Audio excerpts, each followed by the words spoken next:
Hey, Michelle. Hey, Tim. Happy Monday. Happy, beautiful 20 degrees Monday I am very excited. Do you know why? because this episode was your idea. Maybe a little bit of that, because today we are going to be talking about pendulum swings in the fitness and rehab industry. Before we get to that, just a little bit of exposition as to what the hell this is all about. So one of the members at the gym where my clinic is located, Colorado Fitness and Strength, his name is Tom Howe. He's an awesome dude. He's a professor at Regis, where I got my doctorate of physical therapy, and he's a member in the gym, but he teaches something like religious ethics and philosophy. So he comes during open gym, and usually I'm working out and we kind of bullshit and we talk a lot of philosophy. But we were talking about, I was trying to remember something from Philosophy 001 that I took in undergrad, which was like one of my favorite general knowledge classes that I took. And I was trying to explain it, and I was like, there's something that describes how ideas move through cultures where it starts at one extreme and then it goes to the next extreme and then it finally settles in the middle. And he's like, yeah, it's called the Hegelian dialectic. And I'm like, say that again.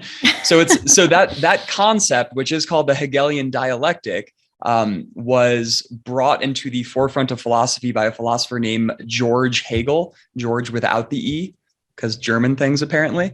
But colloquially in philosophy, it's called the Thesis-Antithesis-Synthesis Model. So essentially what it attempts to describe is, in order to solve a problem or impose order to chaos, society will sort of adopt one position on a topic. And then over time, that position will kind of wear on people, and a certain subset of the population will adopt the exact opposite position on a topic. And then over time, both groups will sort of realize that the extreme position on this topic is rather ridiculous, and they will bring both ideas together, and that will be the thesis of the idea. So the synthesis of the idea. So the first extreme is the thesis, the second extreme is the antithesis, the third extreme is the synthesis. Some examples of what this actually looks like in modern culture would be, I think everyone remembers the shoe bomber from like the early aughts, but like some guy was trying to light his shoes on fire and blow up a plane. And so again, like a rather extreme thing to do, or the rather extreme thing to do, I should say, would be that before that point, TSA didn't really care about shoes. That wasn't on the TSA radar. So everybody was going through security, shoes weren't being checked. That happens. And then for the next 10 or 15 years, everybody's shoes got checked. So TSA lines became way, way longer because of this one kind of extreme thing that happened. So we went from kind of being overly lax with our security measures to arguably kind of overly strict and slowing down the travel process. And then 5 or 6 years ago, TSA pre-check came in, where it's like, okay, if you're on this list, if you have a background check, if we think you're a low risk individual, you no longer have to take your shoes. So we take your shoes off rather. So we have a thesis, an antithesis, and a synthesis. Historical example would be like when government first started, they were all monarchies. If we're talking about like the 11th or 12th century, and then eventually there were like things like the French Revolution, where things shifted in a more democratic direction, but almost like as a response to the monarchy that existed previously. And then from there, things swung in a really, really far direction to like a socialist or communist kind of structure. So we went from like extreme, one person has all the power, to no person should ever have all the power. And then both things kind of coalesce. And if you look at a lot of modern European countries, they certainly have socialist aspects to them, but then they have like democratic aspects as well. So things have a tendency to settle in the middle. So what me and Tom were talking about was how this kind of applies to the fitness and rehab industry, to really like every industry, where we have a thing and then the pendulum swings in the complete opposite direction. And then 20, 30, 40, 50 years down the line, we finally have some kind of resolution and a more reasonable understanding of that topic. Michelle, how'd I do? That was a great explanation. This is kind of, and I know both of us have pretty young, moderate careers thus far, but it's almost like a journey through a career or beliefs over time, right? And some people can just become more polarized than others when that pendulum swings, right? or you can kind of be a moderate kind of things would fall back in between. And that's kind of what we're going to talk about. Some topics have become and kind of what you experience over a course of a career. You want to talk about that David Gray line? Yeah. So this is our good mutual friend, David Gray, who, by the way, just came out with a podcast, and it is excellent. I highly recommend, if you like this podcast, check out his stuff. That's really good. Yeah. I forget when he said this. I think this was on the Just Fly Sports podcast like 2 or 3 years ago, but it's always stuck in my brain. And he said something to the effect of, I love sitting on the fence. I can see both sides from there, in response to, I think, Joel accusing him of being a fence sitter because he was refusing to take like an extreme position on a topic. And I just think that that's probably where a lot of what we're going to discuss ends up going, where it's like, I don't think in any of my examples, the correct viewpoint is one of the extremes. It's something in the middle that takes into account the value of either of the extremes. And that probably is rather true in society, like with maybe not 100% of the time, but like most of the time, some kind of a moderate position is the right position. Not to make this political in any way, shape, or form. And kudos to him, by the way. That was a great response. And he said it in his Irish accent, which makes everything sound just kind of like folksy and better. wise. Yeah. Or fun. I wish I had an accent. I think they have filters for that. Maybe one day. No. We'll make you Australian for the back half of season 2. Awesome. Perfect. All right. So we're going to go back and forth on our topics, right? Yeah. And I just want to say, so one thing that I wanted to highlight from that exposition, and then another thing just as a preface to this list. So and I said this before, but the first extreme position does typically emerge as a response to a problem or just an attempt to reduce chaos or impose order to a system.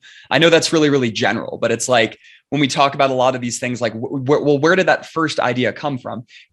And usually that first idea comes from just an attempt to make sense of, well, training can be too complicated. Like, let's just simplify it and say this thing. And there's nothing bad about that or wrong about that. It's just the typical starting point that then starts this pendulum swing with the eventual settle into the middle. I know my criteria for this list, and yours could be different, were that these topics have had to have swung in one direction and the other. So they've had to have like 2 swings. And I think all of them have occurred during my lifetime. But I think a lot of these things are cyclical, where they've swung back and forth constantly for like 40 or 50 years. Okay. Yeah. I think 2 of mine probably fall into that. I think the third one's going to be a little sketchy for me, so we'll have to go back and forth with that. Yeah, and I think there's some ideas that are so new to our respective fields that they haven't had time to settle in the middle, and we're still living in one of the extremes, like maybe the second extreme, the antithesis. And that still, I think, is a really worthwhile conversation, because we can kind of map like where these concepts are on that arc. Yeah, exactly. And I would like to think of myself as having some sort of history of the field of strength and conditioning, not so much physical therapy, to be honest with you. But, I'm not a true historian maybe of the field. So seeing where these responses have risen from a solution, I may have a different point of view of, what actually happened. Yeah, right on. So I'm going to be selfish and start first. Sure. I think this was, very, very early in my career. I mean, I went to grad school in Western Mass, where Mike Boyle, I think hopefully most of our listeners will know who that is. He owns Mike Boyle Strength and Conditioning. Body by Boyle on Instagram. Yes, Body by Boyle. Yes. And he's a very well-known guy in the industry. You learn his systems pretty quickly. He's pretty successful. He's had experience. I think he was with the Red Sox at one point. And so throughout grad school, I learned his programs. I worked for a facility in the mornings who ran his programs. It was almost like I think they charged a fee, like an affiliate of his.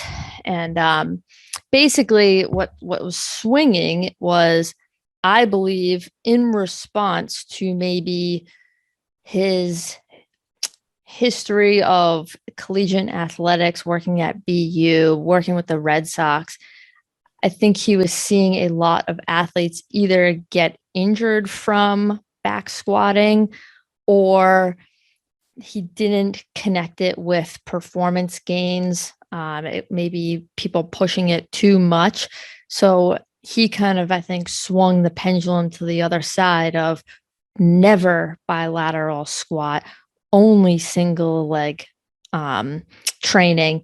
And he's kind of stuck in that realm a little bit. But I think other people, including myself, have kind of moved out of that belief system and kind of swung back to the other side and really see the benefits of bilateral squatting.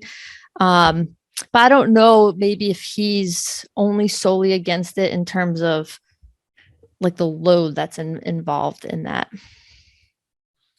That would be termed the bilateral deficit, right? Like that's where that idea comes from. Yes. Yep. So your entry into your number 3 on this list would be that original position of almost like a powerlifting bias in strength and conditioning, where like, okay, we're barbell back squatting and that is the lift. And then things swung to like, we're only going to single leg because people either get hurt or they don't get as strong. So we're going to do, I think his thing was rear foot elevated split squats, right? Like that was like the Boyle lift. Yeah, I think so. I think that's fair to say. Those are the 2 extremes that you're setting up. Yes. Okay. And I think he grew up and like the field kind of arose from powerlifting. So I think the overall progression of the field is kind of reflected in that. Yeah, I like that. And then, so where would you say either you are or the field is circa early 2022 in regards to back squatting is great, it's the only way, or back squatting is the devil, we must rear foot elevated split squat? I think that's more of a micro to macro, like zooming in, zooming out. Like I would probably be like n=1, right? So I am not polarized in believing that you should never bilateral squat. I bilateral squat a lot of people. I do it myself. There's a lot of value in terms of things that we've talked about previously, like pressure management, force production. I don't push it towards the realm of like that's the only thing that matters, and I won't do that particular exercise just because I think it's something that everyone should be doing. I think now zooming out and talking about like his bubble, I think it's still very prevalent in his bubble. I actually don't think it's kind of swung out of that yet.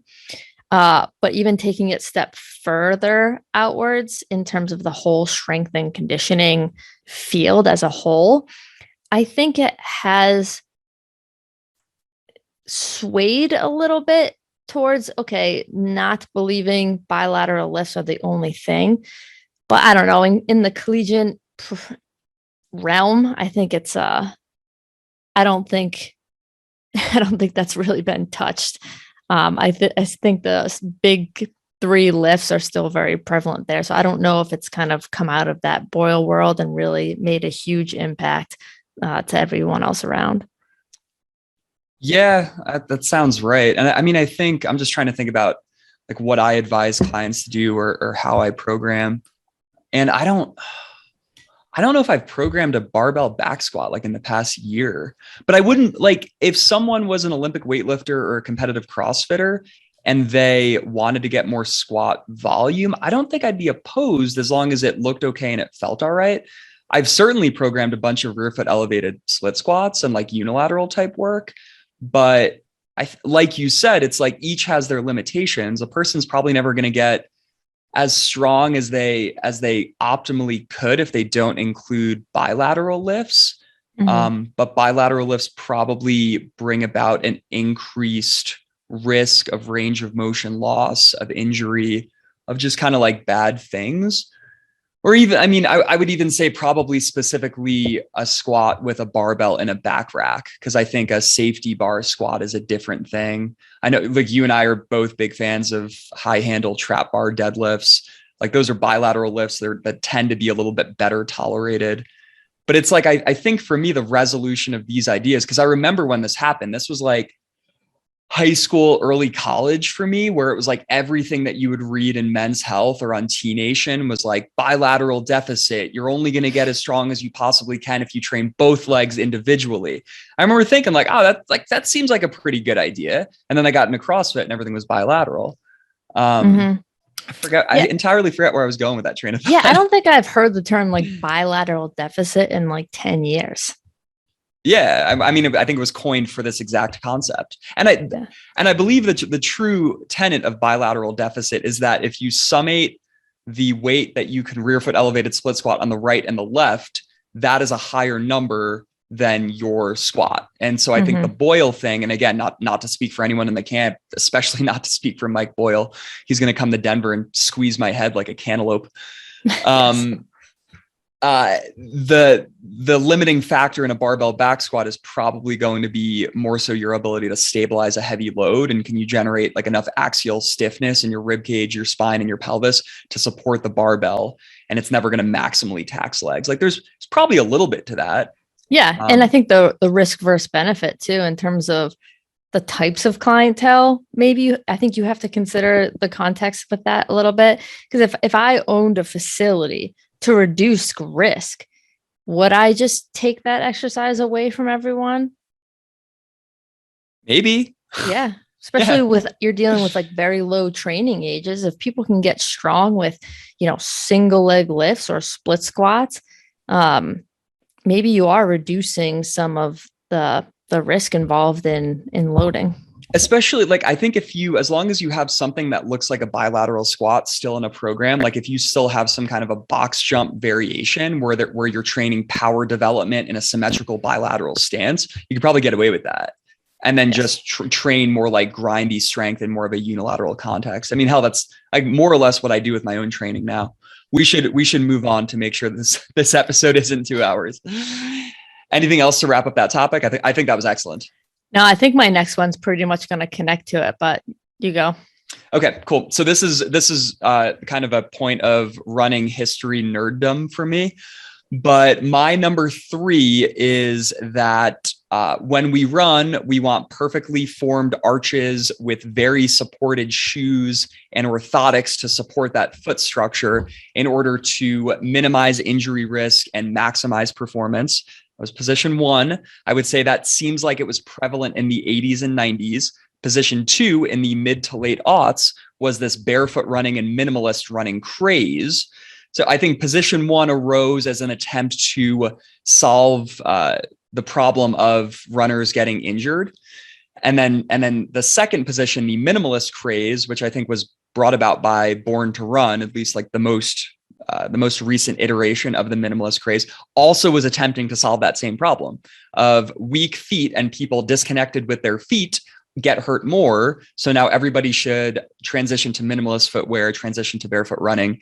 And I think now, at least in my own practice, when I advise runners, things have certainly settled into the middle ground. Like, thankfully, I wasn't still in that everybody must do everything barefoot mindset when I became a licensed physical therapist in Colorado. Like, it had already settled into the middle, where I think there is a big utility for orthotics and built up running shoes. There's a big utility for minimalist running. It never has to be one or the other. Each has different use cases. And there's a little bit of an N of one thing here. And then there's a little bit of a like right tool for the right goal. So like, I think that for people that are having trouble attaining certain positions of the feet, putting orthotics in their shoes during life, like when they're doing other things, when they're walking, tends to be really, really helpful.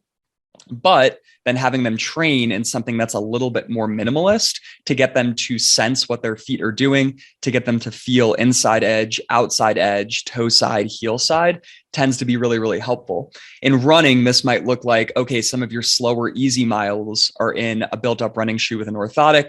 But then when you run fast, I want you in a spike, or I want you in a flat, or after a slow day, I want you doing a half a mile of barefoot strides on the grass. So I think each has a particular use case without becoming everything has to be orthotics. The foot always has to be a perfect shape, podiatric model, versus we never want any foot structure. The foot should be strong enough on its own. Foot intrinsics are the only thing that matters. I think we can settle in the middle and still see the forest between the trees. So do you think with like the minimalist camp, the sensory base like benefits from that is the imposed order.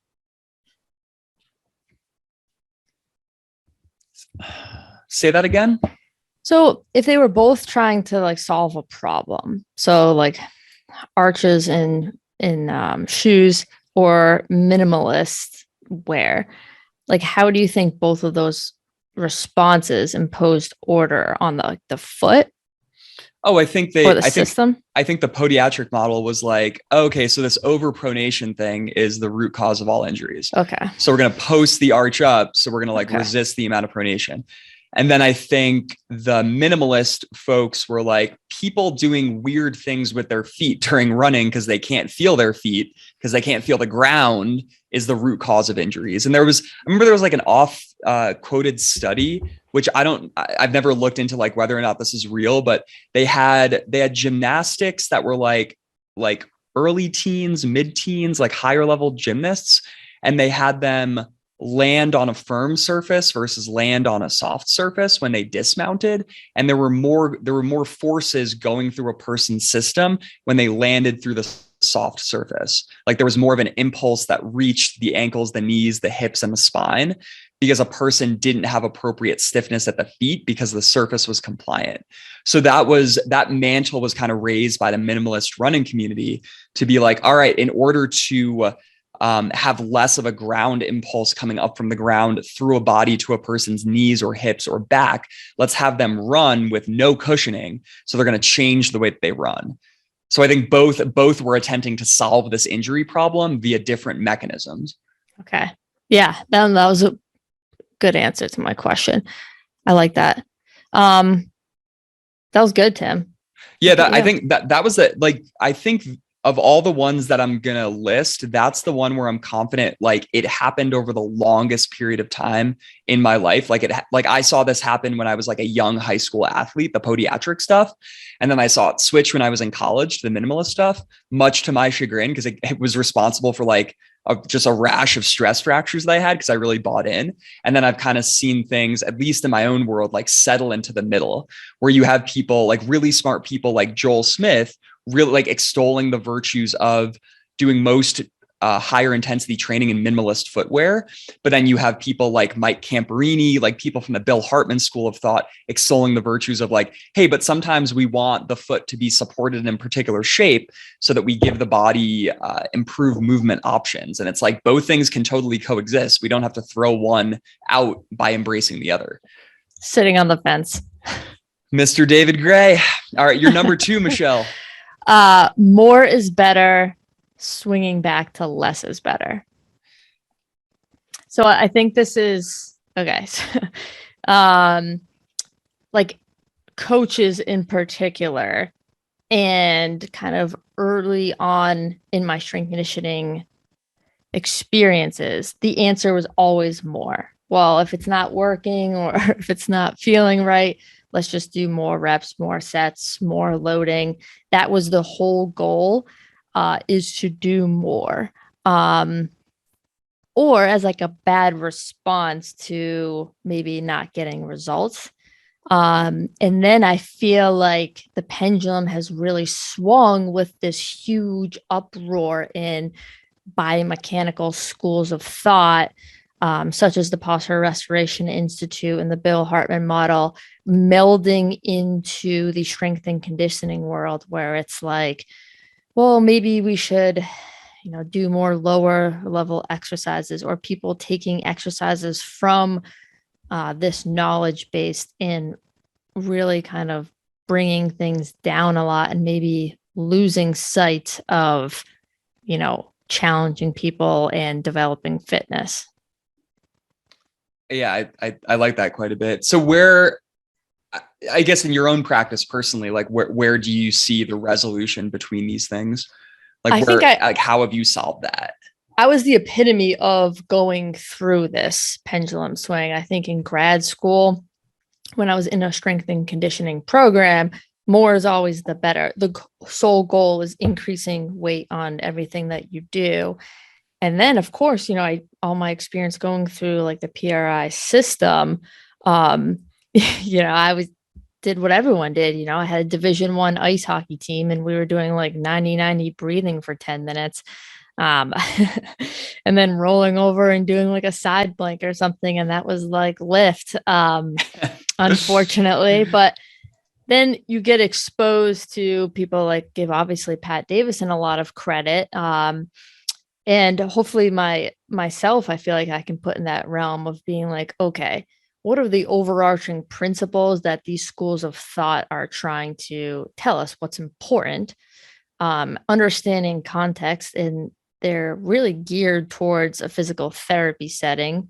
How can I be creative with exercises that are focused towards a fitness quality, and just put people in better positions, shapes, and kind of just being a little bit more clear with your outcomes and what movement is, but not losing sight of, challenging people that you work with and still progressing with load and all the other variables.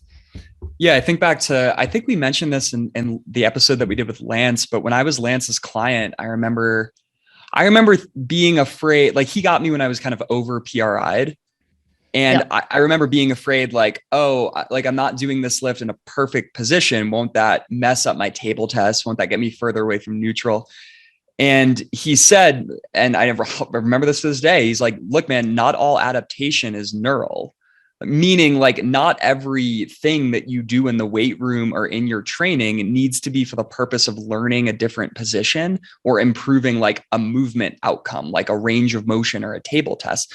Some shit we can just do because it makes muscles bigger, stronger. It improves mitochondrial density. It induces eccentric cardiac hypertrophy. Like these are real physiologic adaptations.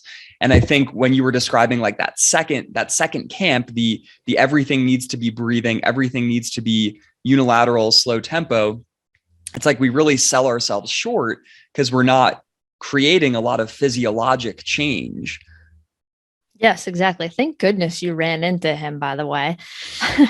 And I think we've talked about this prior, when I've had people come to me who quote unquote, were over PRI'd, where they're saying like, I want, I'm a PEC, like I'm a left AIC, like I want help with solely that, without having, like, they had fitness goals maybe. But I think that they were really limiting themselves because they had this understanding or thought process that they were limited in some ways, and that had to be overcome first. And so they wanted to do as little as possible. And we probably should move on to number twos, but perfect. I do think just to close out your point, like I think KPIs really, really come into play here. Like if you're in that powerlifting model, then your only KPI is like the weight on the bar. If you're in the like physical therapy model, then the only KPI is like hip range of motion or shoulder range of motion. So figuring out what's actually going to be objectively measurable and important and relevant to your people lets you, like, I mean, even as a starting place, like track both. Like you can track weight on the bar and ranges of motion and try to get both to go in the right direction. But isn't like one of the problems with that is like weight on the bar is so easy to track. You know what I mean? I think that's where like the more is better camp kind of came from, is because it's just so easy to say, like a very clear cut, you're improving kind of a thing. Yeah, but I think the beautiful thing with, let's say if you took like hip range of motion and barbell back squat 1 rep max as your KPIs, if someone's completely untrained, they probably have like pretty good hip range of motion, a terrible squat. If you get their squat up to like body weight, now they have like an okay squat and probably no deleterious effect on their hip range of motion. If they continue that squat journey up and now they squat 405, I think like then we start to see hip ranges of motion really drop off. So having multiple data points, so you can say like, oh, okay, more is not better. Like there's an upper limit to where we get benefit.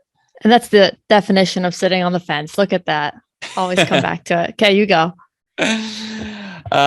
Mine's going to have to do with breathing as well, or breathing and like low level activities. So I think mine is like position 1, breathing is a thing that humans do, but we don't have to be concerned about it. It's not trainable. It doesn't really, like, breathing is breathing. It just sort of is. We're not going to worry about it. Two, breathing is the thing when it comes to performance, when it comes to rehab. Everybody's breathing is messed up. We need to retrain it on everybody. And we need to integrate breathing with all of our weight room activities to improve weight room outcomes, be it power production, force production, hypertrophy. Like we need to integrate breathing with everything. Then I think the middle ground would be breathing is super important. We can modify it in a lot of ways via mobility and rehab drills. We can certainly use it as a cue with weight room activities, but not everything needs to have breathing featured prominently in its role. And I would say probably like I do more in my physical therapy practice where I get people to cue in on their breathing. But it's certainly a thing that I do cue in the weight room when I coach or when I'm working with a training client. But there's definitely times where that's not a thing that we talk about at all. And I think that's where that appropriate middle ground is. It's understanding the role of respiration and breathing in human physiology, in certain positions, in things like an anterior pelvic tilt. But not letting everything become that. Yes, that's awesome. Time and a place for everything. And I think that does kind of fall in line with, the introduction of these biomechanical based schools of thought that really have impacted the field of strength conditioning and physical therapy in a good way. Like I definitely think they have a lot of impact, but people will take it to the extremes for sure. Yeah. And I think, my understanding of like Bill Hartman's most current iteration of his model, like the whole, or even like Pat Davidson's, like the exhaled spine position being one where we get increased lumbar spine lordosis, decreased thoracic spine kyphosis. Like we get things generally extending and then things generally flexing with inhalation. Like that's really useful. Like if you just knew that, I think that would be an appropriate amount of breathing knowledge. And then I think with that, people either go too far down that rabbit hole. Now everything needs to be like fully exhaled and respiratory, or people are like, nah, like you just like hold your breath and train. Like it doesn't just load on the bar, go. Yeah, exactly. And well, I think Bill Hartman too is a good one, like sitting on the fence, because like he connects phases of respiration to movements or access to movement, right? When things are not going to be able to move into a certain space and when things can move into a certain space. And I think that has kind of been like an added layer on top of a fitness trainer, strength conditioning's like lens. Yeah, I completely agree. Okay, so my last one, I really hope I don't disrespect you by stealing one of yours, but it's the use of machines. Oh, you're fine. That wasn't going to be my one. Okay, thank goodness. I do think that's a great one though. That's a great, like that is so obvious for people that have been doing this for like 5 or 10 years. Like you've seen this. Yes, 100%. And I purposely now go to a specific gym solely to use the machines. I don't think I would have ever done that like 10 years ago. Before it was all free weights, functional movement. Yeah. So like set this up. What's position 1? What's position 2? And what's the resolution? So I think the problem was people didn't think things were functional, quote unquote, enough, or didn't reflect some sort of like performance specificity. And so free weights, barbells, which kind of lock you in place, by the way, or body weight activity was kind of more in play, and kind of people didn't think machines were very useful or functional. I think that term is probably key here. But now I think there's a push back into it because we realize how valuable like isolating a muscle can be, and how much I think it's actually imposing a little bit more order to the system and like putting people in positions that's kind of like safe to fail in some ways, and highly, highly isolating. Yeah, I like that. I mean, I would even argue like you could take a further step back, right? And say back in the 50s and 60s, people didn't know how to train. And then bodybuilding became the dominant gym thing to do. So if you look in like the 80s and 90s, people were like gyms were really pushing this bodybuilding isolation, machine-based type of training. Like I just watched an episode of Seinfeld recently from like 1996, and like most of it occurred at the gym with Elaine and George. And it was hilarious just to see like not only what they were wearing, because it was all like leotards and leg warmers, but it was like everything in that gym was a machine. Like there were nobody was doing dumbbell things. Like that was the fitness zeitgeist, was you go to the you go to the gym and you do machines. I think they were called health clubs in the mid-90s. My dad still refers to them as health clubs. So in some ways, you think it like kind of coincided with a knowledge gap in terms of the fitness realm leaking into like the public knowledge base? No, I just think like people didn't resistance train, and then bodybuilding became popular with machines. So then everybody that wanted to resistance train was like, oh, we have to do this with machines. Like that was how the general population coalesced that body of knowledge into something that made sense. And then in the late 90s, early aughts, it was like, hey, all these things that we're doing sitting on a machine don't look like anything that we do when we're on the track or on the field. So let's swing this way in the other direction and do no machine work, all dumbbells, all barbells, all kettlebells. And so I would argue that the functional training is sort of that antithesis position, where it was like it was an overreaction to the dominant fitness training style of the 80s and 90s. Yeah, that makes sense. And now you see it swinging back a little bit more. Yeah, I mean, I think that's what you're saying too, where it's like, I fucking love like a leg press is an amazing exercise. And I think there's so much wisdom to what you said about a barbell locking you in place. Like there's probably more of a reduction in degrees of freedom with a barbell back squat or even a safety bar back squat than there is with a leg press. Yes, I think so. Yeah, definitely. And any other thoughts on like in your own practice, like what the resolution between those two extremes looks like or ought to look like? I think when I really want to maybe isolate a muscle group or focus solely on a loading activity for, a stimulus, I probably would push people more to machine-based activities. It's safe to fail, especially with people with low training ages. And then someone who really, season 1 with Erik Schmidt is someone who, I started to really dive into machines after that conversation, because he really hit home with it. And especially that the Memphis Grizzlies and his rationale for incorporating machines in their workouts as well. Yeah, I love that. I think that's an important one. And I think really it's been fairly recently where we see people like that going towards the middle. Like I remember Doug Kachijian having, we had him on Jared Boyd.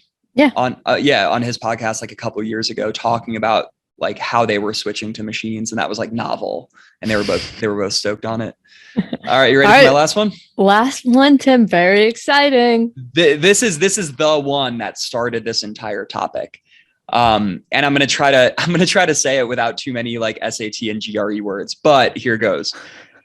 Biomechanical perfectionism as an extreme position. 2, everything is self-organized, all movements are good, there's no bad positions, as the other extreme position. 2, a more blended approach of we should have a biomechanical model, but we should also account for individual differences in movement, and we should also be okay with a little bit of variation from that biomechanical model.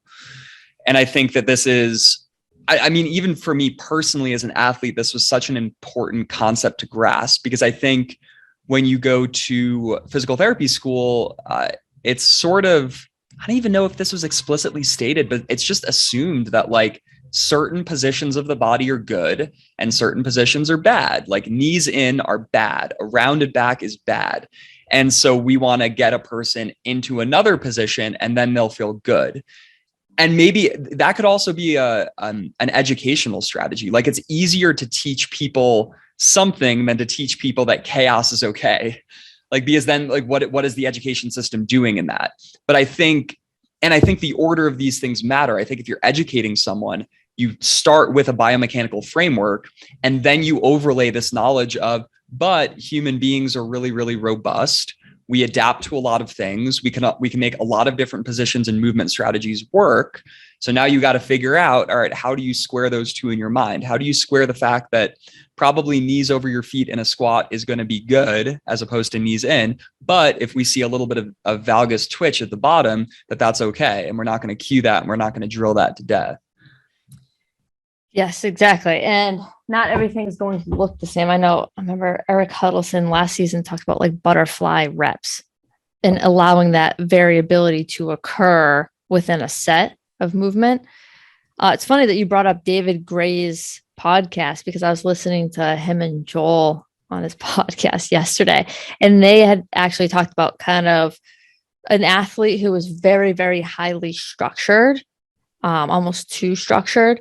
And so Joel, I feel like he kind of turned that and he added some play activities, such as like dunking. I think it was like a tennis ball or something like that. I think it was a soccer player that they were like a 16-year-old, and you'd always just been coached to the T, like every drill, sets, reps.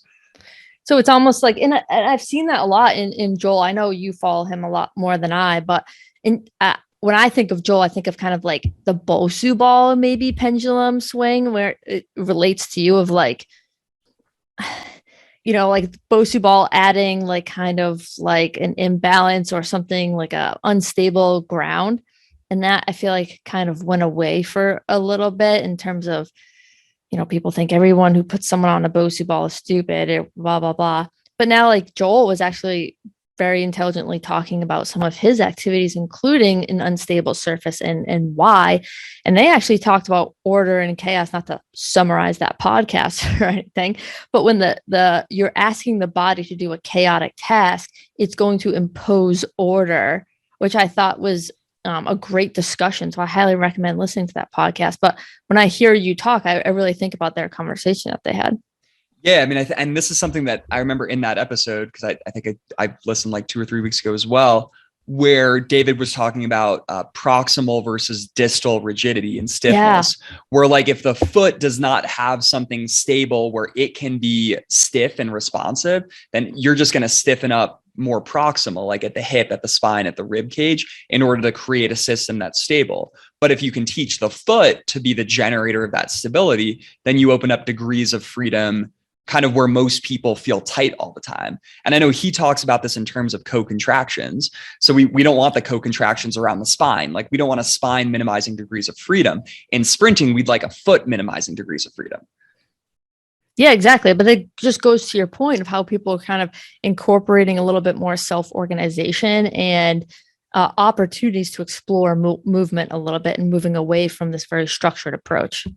Yeah. And I think even recently, but only in my own training, because when people pay me to design training for them, like I feel like they're paying for a structure. So I have yet to have the fortitude to give them like 20 minutes of unstructured, like batting a ball against a wall, because I feel like I'd be out of client. But that's such a good point.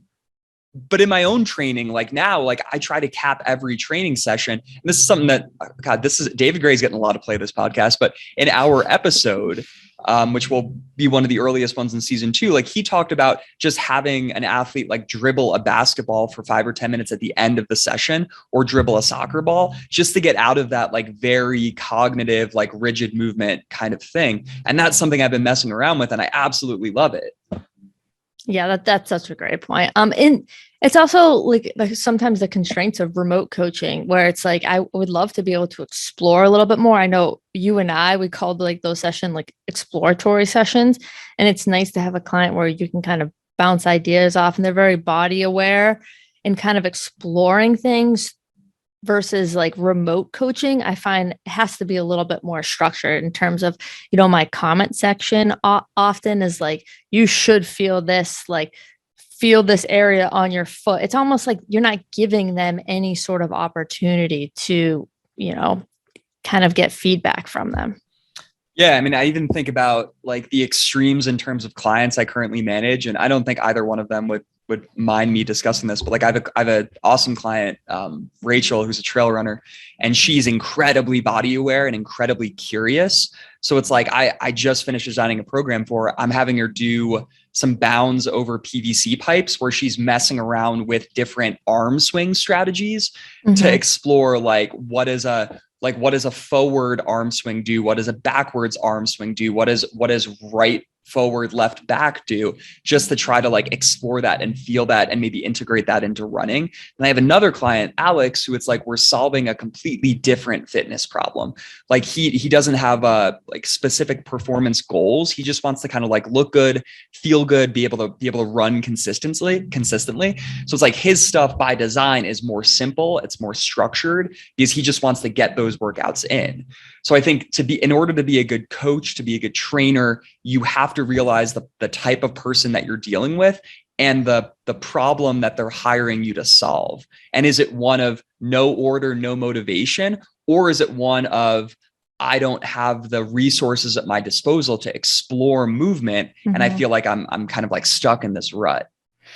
Yeah, and I think a lot of the people, when I started working with general population clients, there's a very big fear towards movement. So the system was trying to impose order, and they often like weren't able to do, what I thought was like basic things, and kind of pushing that realm of play, of exploratory activities, and kind of just things that involve a little bit more like dynamic work or just fun, kind of has shifted them a little bit.